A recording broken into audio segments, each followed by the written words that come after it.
Alrighty then, so I wanted to talk you guys through the techniques that we've used in some of the medias so far.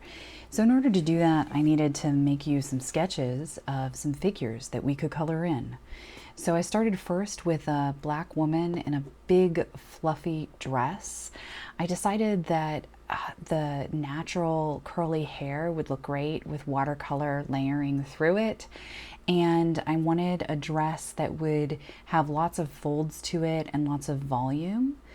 Also representing watercolor, a lot of the first pigments are technically watercolor pigments, and African pigments are also known for being very transparent, mostly in dyes.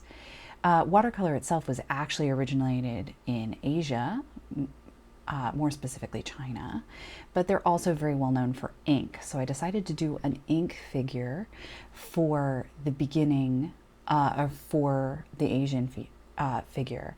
And then gouache is actually originated in France.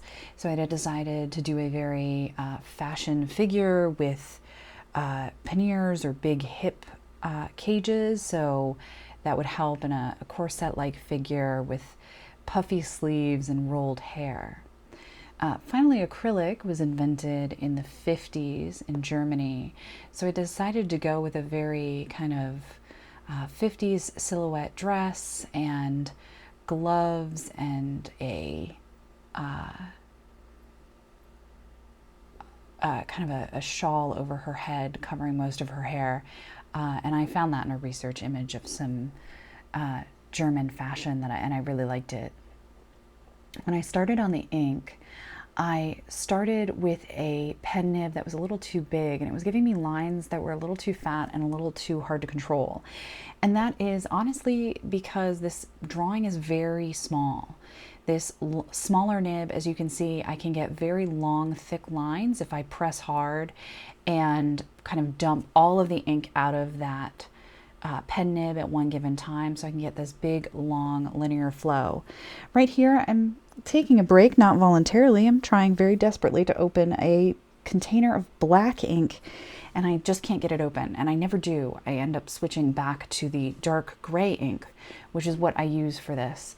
And it is a slightly watered down black ink, which is useful for when you're trying to create different values of line, but it just isn't getting as black as I would like it to be. This thin pen nib, I do more outlining on this particular drawing, mostly because it is ink, than any other. And the reason that is because I'm using an ink pen and the outline is a lot easier. It allows me to get detail and give very strong definitions between layers of fabric. So I wanted to choose a fashionable piece of clothing that had lots and lots of layers of fabric, so there was clear places to draw those folds and delineations. On the other hand, I can also, with this very fine nib, get such sweet, tiny little lines. And this allowed me to really lay in some of that primary form. So that back sleeve is much darker than this front sleeve. And I'm also trying to push the roundedness of the arm and the shape of those sleeves and go ahead and fill in the back side of that front robe, pushing back, and work on the contours of her hair to make it feel very black and sleek and shiny. So getting very dark darks and then those bright highlights in her hair, not only does the contour of the lines that I'm drawing help to form the exaggerated shape of her hair, but it also helps to make it feel very shiny. So as I layer up layer after layer, I'm doing all sorts of cross hatching, including vertical and horizontal, to really push that center panel of the dress to a darker place than all of the others. And then I go ahead and add in the detail of the rope and little bits of detail on the robe to really push the valleys of each fold of fabric and the peaks of each fold of fabric by putting darker and lighter sections into it. I also have a tendency whenever I'm doing this to pause and step back. Sometimes I stand up, sometimes I lean back at my chair, and honestly, when I'm filming, I'll peek up and look at the camera angle that my computer is recording, and that gives me an idea of a far away shot. I'm also going to come in now and erase with my eraser all of the pencil lead, and then come back in and push my final darks to the darkest spots and touch up a little bit of detail. This is because sometimes the pencil lead is a little deceiving and it can be shiny and look a different color than what it actually is.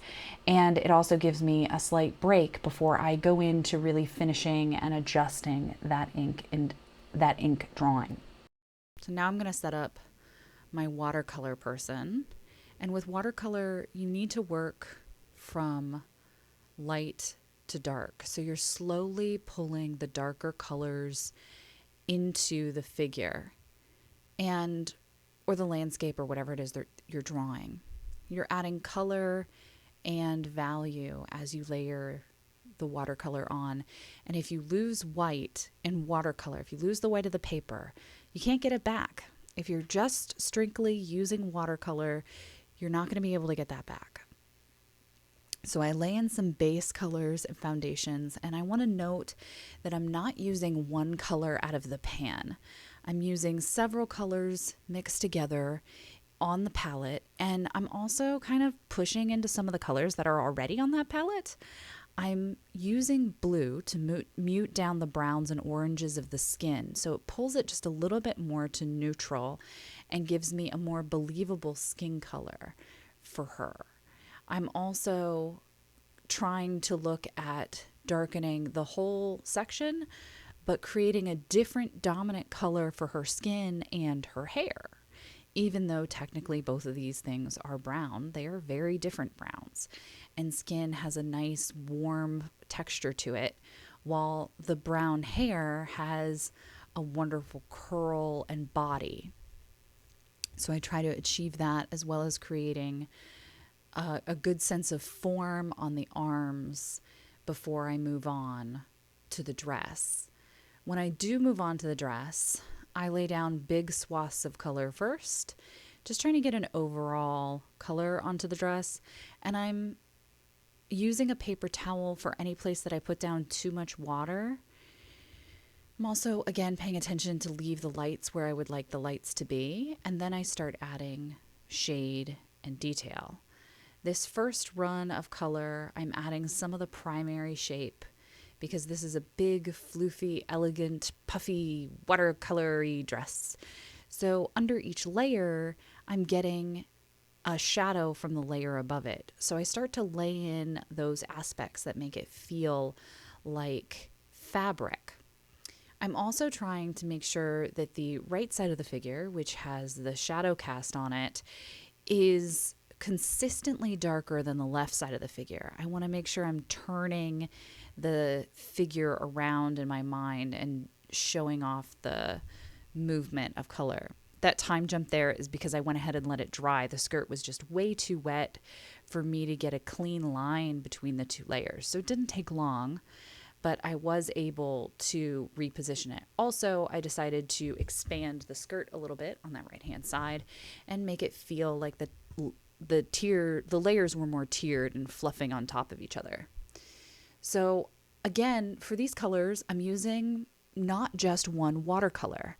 I'm using watercolor, mostly purple, because it's purple, but I'm also adding blue to increase the shadow depth when it's right up against another piece.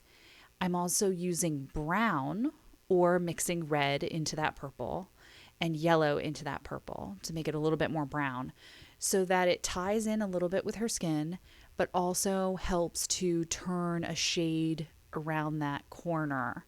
So the deepest shadows have some brown in them as well. I'm also not being too picky about matching this color exactly. So it looks like I've gone back to her skin, and I'm going to start pushing those darks back through, making them a little bit more pronounced and trying to increase the sense of depth and form around her face and her arms. And I'm using the same color down into the top of her gown and in the deeper shadows or cut lines in between the folds of her dress. This really helps to bring the picture together and help the shadows seem like they're coming from the same light source and make the fabric flatter her skin in the drawing a little bit more. You can also see that in the purple, the magenta or the pink part of that purple starts to separate a little bit. Some of that might be because I have recorded, some of might that be because I've mixed a bit of magenta in with that purple to make it. It might have been on the palette, or it could be the dye of that purple watercolor separating just a little bit. So as you can see, as I get more and more layers onto the watercolor, it looks like it has more and more depth. And the more time I spend pushing the darks darker, the more all of those bits of fabric look like bits of fabric. So not only do I start to mix that color darker, adding a little bit more dark brown, adding a little bit more blue, and making it deeper and deeper in color, I add more layers, which makes those colors even deeper. Here I'm going to keep pushing and manipulating those shadows, mostly with brown and some with blue, and just pushing the purple a little bit more purple. I made a mistake over there on the corner and got enough water on it and then used a paper towel to pull it up so that it doesn't leave a messy look behind. I'm also, if you can tell, that is not all black that I'm using to outline her face and her hair and add strong shadows in and just push the contrast and pull the interest back to her eyes. I'm actually using a dark blue, and that really helps to make the shadows look a little bit more dark and inky black without losing the interest and texture.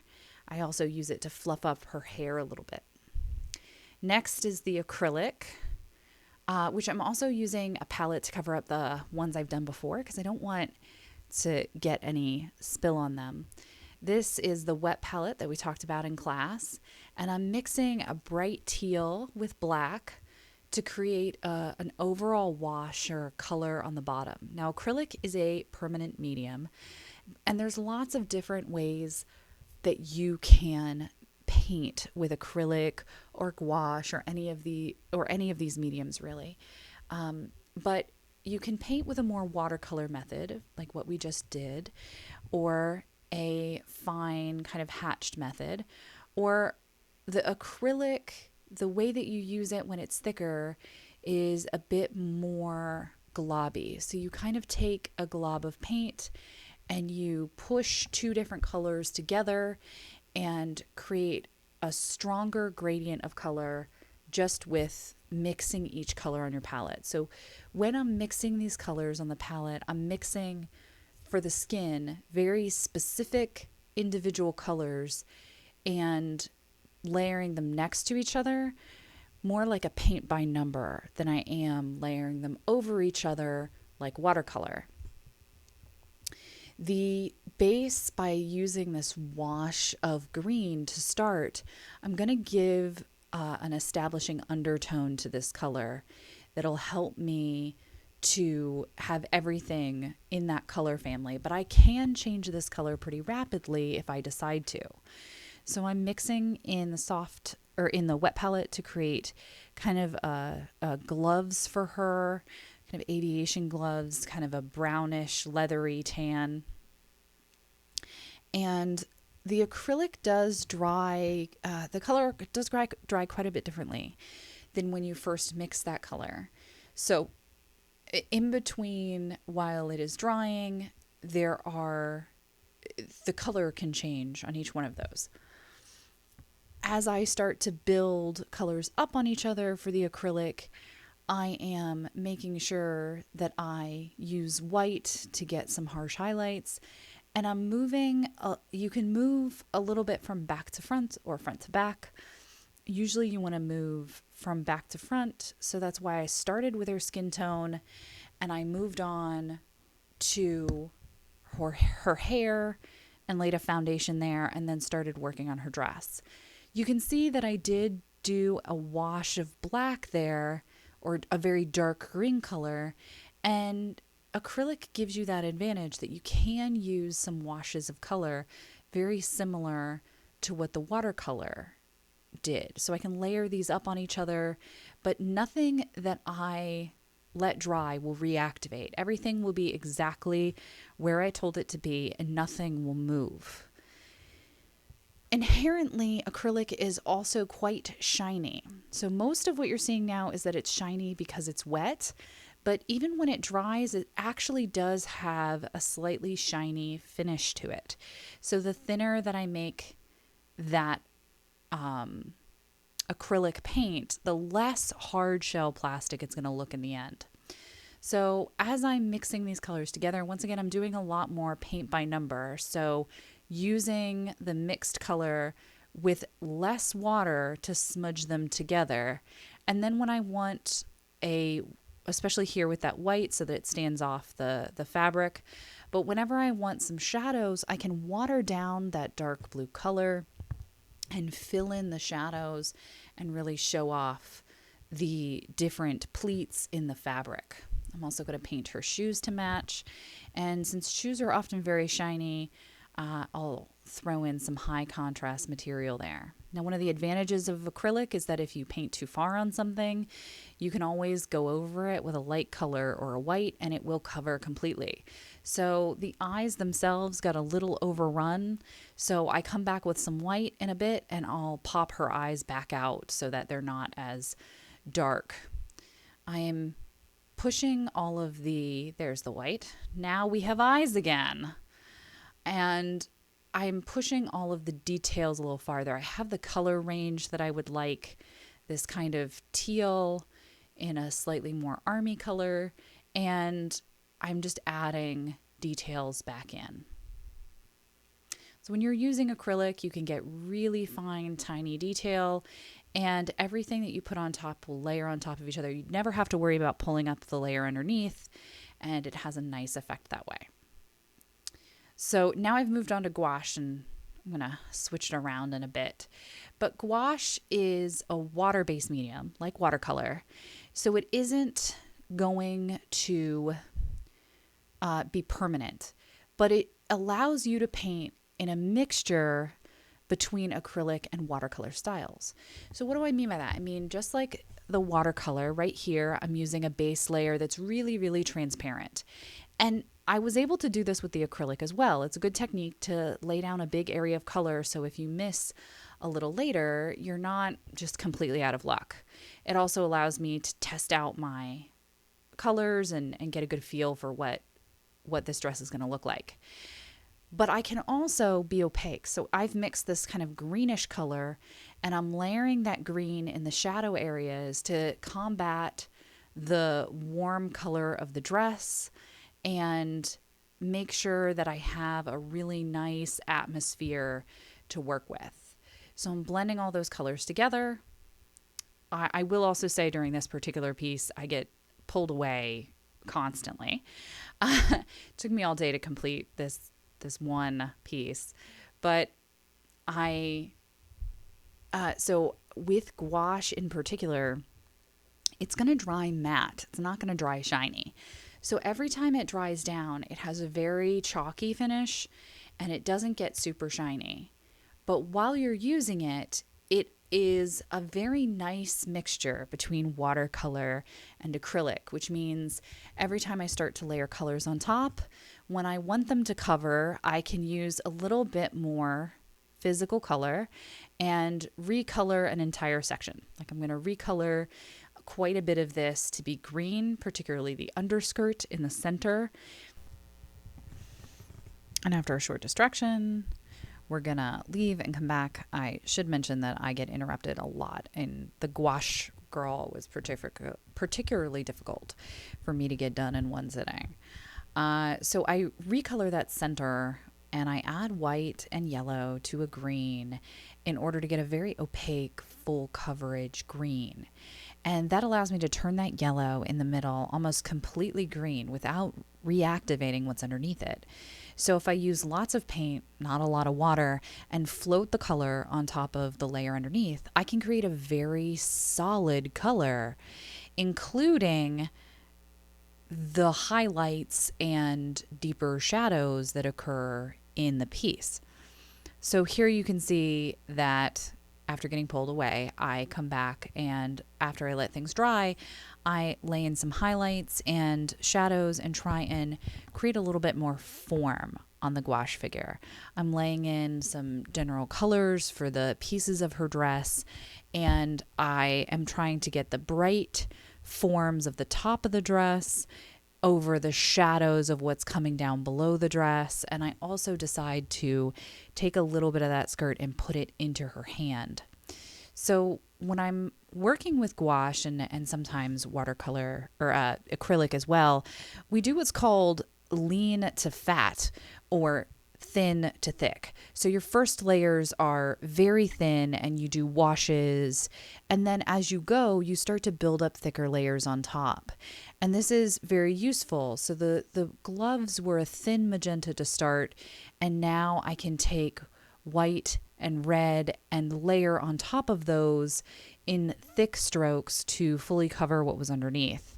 And here I'm getting shadows and some thicker strokes on top of it and able to blend those into the soft gouache matte finish coming underneath it. Now, the red and yellow are actually pretty far apart in color right now, but they're supposed to be the same color tone for the dress, the red being a shadow of that yellow to come together to create kind of a sunny orange, burnt orange dress. So as I start to do that, I have a green kind of in the shadows to make that green underdress tie in, and red and magenta in the gloves and the undershirt. So as I start to build these colors up, I am trying to get that range and tie these colors back together. Here at the end, I'm taking a very detailed brush and adding some texture on the gloves in the shadows. And then I'm defining a bit more of her skin. Her skin was very pale, but a little too pale to be defined. So I also lay down a yellow for her hair, which isn't quite yellow enough to read. So we do it again.